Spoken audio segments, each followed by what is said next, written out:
Hello, Sunday School students. Welcome back to Sunday School Online. I'm your hostess for this class, Deaconess Robin Miller, and I come to you by way of the Greater Bethlehem Temple Apostolic Church, located in Cincinnati, Ohio, in the community of Northside. Our pastor, Bishop James Chapman. Our First Lady, Lady Robin Chapman, and where we proudly proclaim as a church family, there is a God in Bethlehem, and Jesus is his name. For this session, we will be going over Lesson 1 of the quarter, Puzzling Promises, found in Matthew chapter 1, verses 18 through 21, and also in the book of John, chapter 12, verses 1 through 8, with our golden text being Matthew chapter 26 through 13. So just a few minutes before we get started so that we can do announcements, I want to remind you that there are additional Sunday school classes on our GBTAC Cincinnati YouTube channel. Feel free to access videos for our primary students, for our intermediate students, for junior students, and for teens.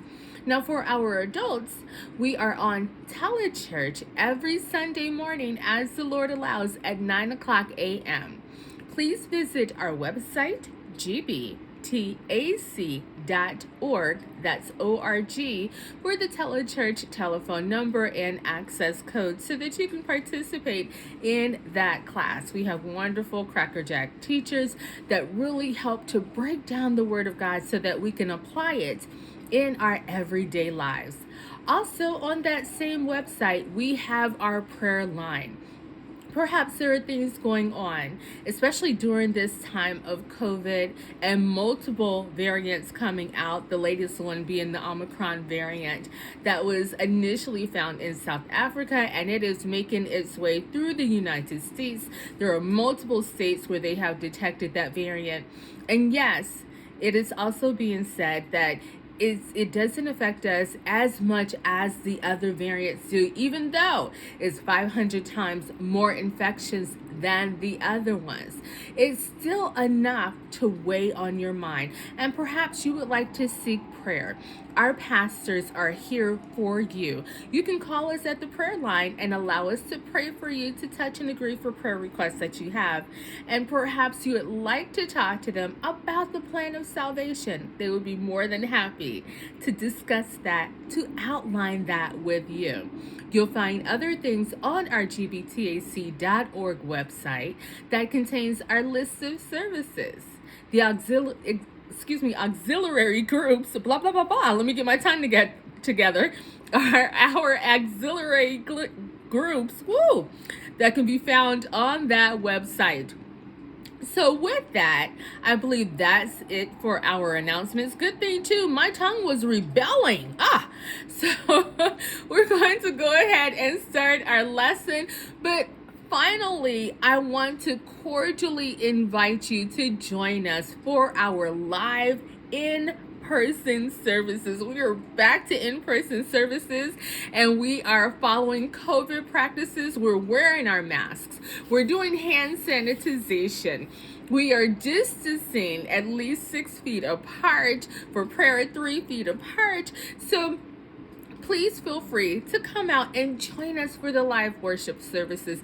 If you're unable to do that, we do stream live during the time of our worship services, and that is 11 o'clock a.m. every Sunday morning as the Lord allows, and also for our Bible class Tuesday nights at 7 o'clock p.m. We live stream. We also utilize the telechurch platform. That information can be found on our website, so please join us. And you may be asking, well, what types of platforms do you use for live stream? So we do YouTube, we do Instagram, we do Facebook. We live stream from our website, gbtac.org. We also do telechurch, and I believe it's one more that I can't remember right now. I'm sorry. But visit our website. Maybe you want to let Bishop James Chapman know that you remember that you've been stopping by the temple. So after you subscribe, please feel free to call our office telephone number, make an appointment with him, let him know, I am a virtual member. I've been coming by the temple and I would like to introduce myself. So there we go.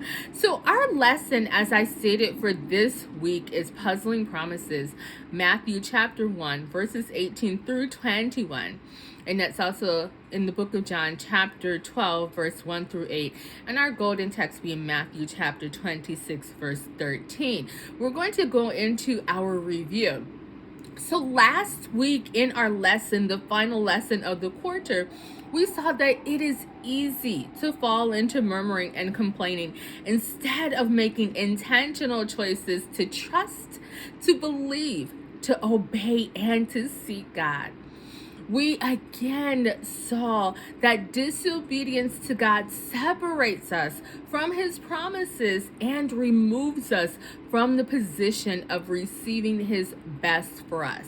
So you had homework last week, twofold, to read ahead for this lesson so that you were prepared, and also to read John chapter 14, verse 15 for last week's lesson.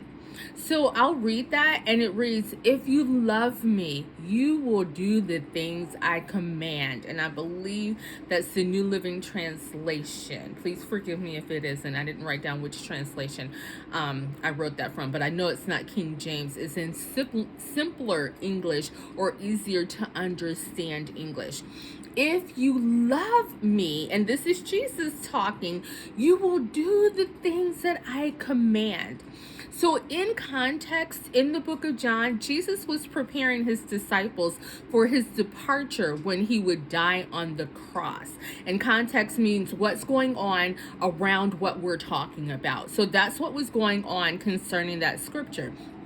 However, we can take the principle for that scripture and apply it, that when we love God, we follow what He tells us, even when we are unable to understand it at the time, that we obey from a place of trust.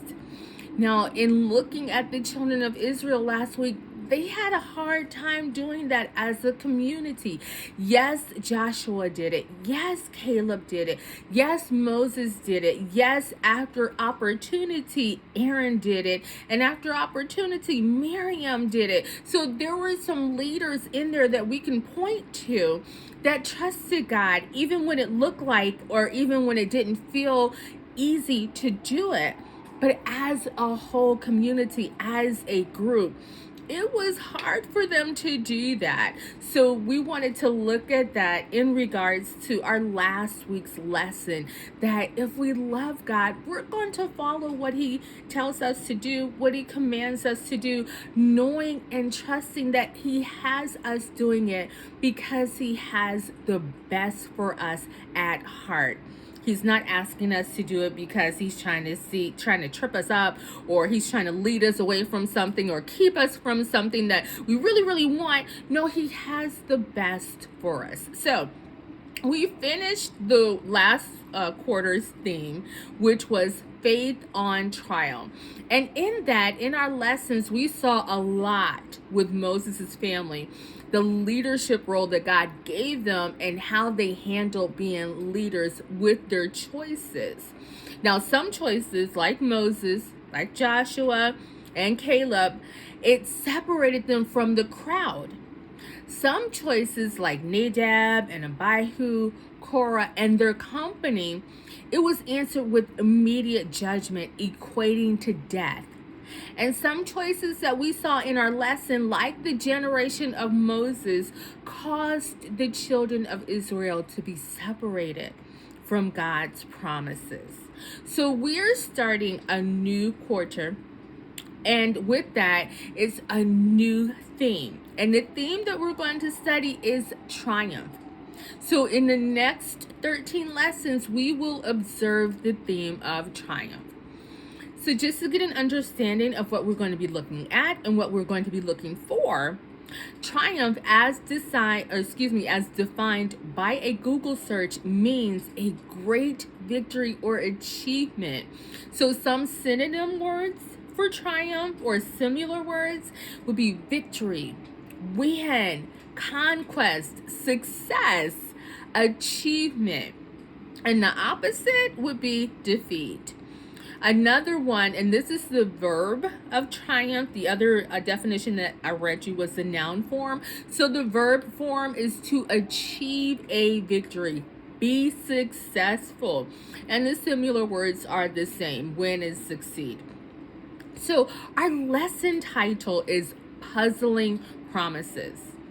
In our lesson today, it shows us Jesus as a babe in his mother's womb, in her stomach, and Jesus as an adult before his crucifixion. So we're looking at two different situations in our lesson, but the same person. We're looking at Jesus. In both of these situations, a promise was given, and it came in a way that was unexpected, even though God had it prophesied or foretold by his servants hundreds of years before or previously. In the instance of Jesus coming as a babe, that was actually thousands of years before in Genesis chapter 3, verse 15. Now, Jesus in his mother's womb, Jesus' mother, this is the situation. Jesus' mother was engaged to a man named Joseph. In their custom, in the Jewish custom, Joseph and Mary were considered married at this stage of the engagement. However, they were living as single people apart until a ceremony or the wedding took place later. This meant vows would be said at this time, both families would come together and celebrate, and a honeymoon would take place all after the ceremony. Now, Joseph learned that Mary was pregnant before their wedding ceremony. Oh boy. Because they hadn't said vows, the family hadn't celebrated yet, and a honeymoon hadn't happened yet, the baby did not belong to Joseph. He hadn't been with his wife yet as a husband and wife. And this was hurtful. His legal wife appeared to be pregnant with another man's child. Joseph, he could have legitimately, publicly shamed his wife and divorced her. But he loved God, and he sought to do the right thing even when it appeared someone else did not do the right thing. What does that remind you of? Some of the choices from leadership in our last quarter, right? So sometimes doing the right thing, it doesn't feel like the most comforting thing to do, even when it's the right thing.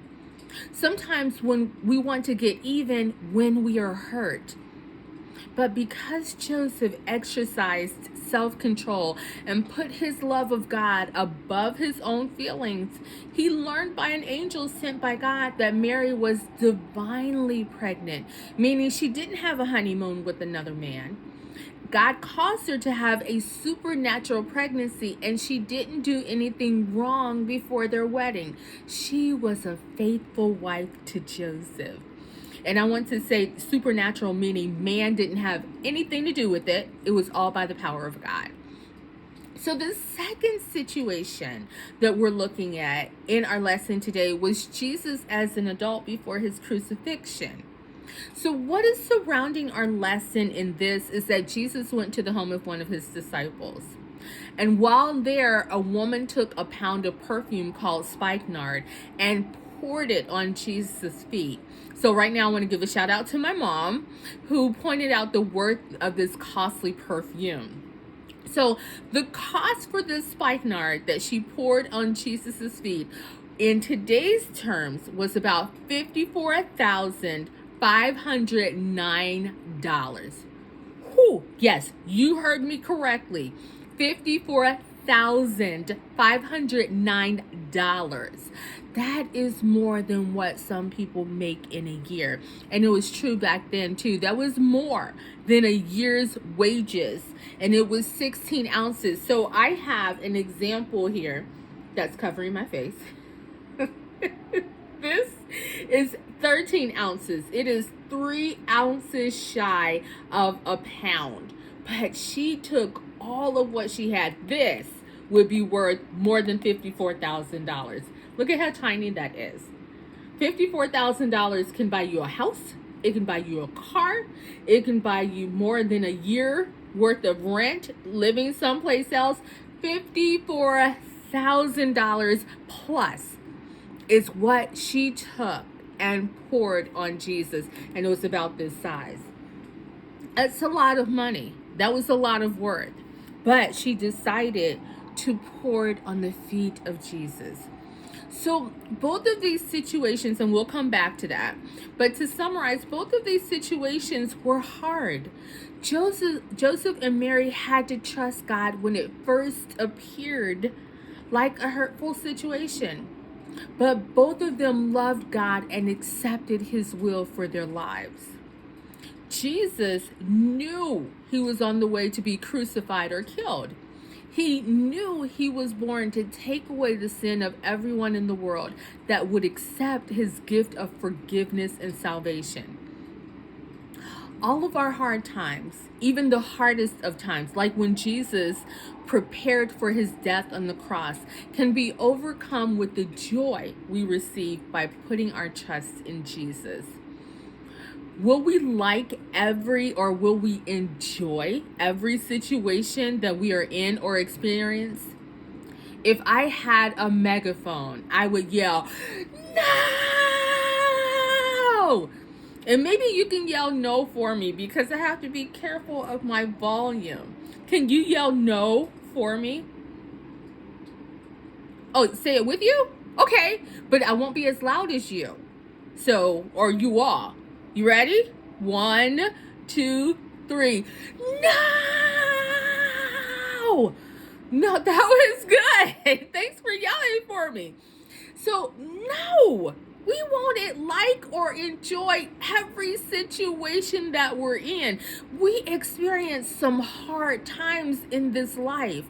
But what we enjoy is what Jesus has for us on the other side of the experience with him. So I'll give you an example. Do you like studying for your test? When you study hard and you have to stay away from your video games, not watch TV, not do your art, not play games, not talk on the phone and text with your friends.